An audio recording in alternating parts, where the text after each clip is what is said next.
There are probably about 1,000,000 different ways to do a resume, and regardless of the way you choose to do your resume, if you're not getting callbacks, then you should think about changing it up, because the main point of the resume is to get you an interview. In this video, I'm going to give you a few basic tips on the basic layout of resumes that should help establish a solid foundation for writing your own resume.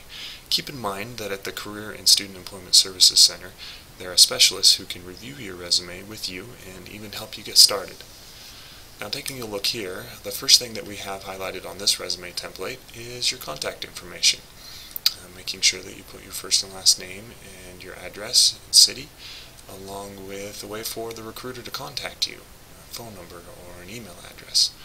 Next, we have an objective where you can highlight what job it is you are applying for within the company. Without that information, a recruiter oftentimes may not know what job you're applying for, and they may just trash your resume rather than trying to figure it out. They'll just go right on to the next one. Next section you can highlight is your education. So you're going to want to put down Salt Lake Community College, the program that you're currently studying, or the degree that you received if you've already graduated.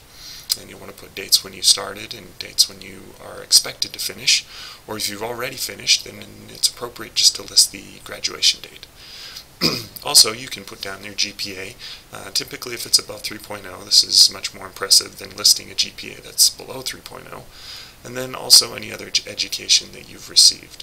You typically don't want to include your high school because now that you're in college, it's going to be assumed that you graduated from high school or got your GED.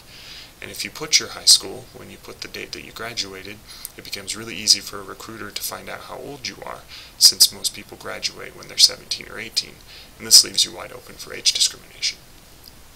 The next section that you can add is a skills section. You'll want to highlight skills here that are applicable to the job that you're applying for. In this next section, you can list some of your work history or work experience by putting the company name, the city where you worked at that company, when you started at that company, and when you finished. You can list your job title here, and then also indicate what types of things you did while you worked there. Various job duties or maybe projects that you had when you worked in that job.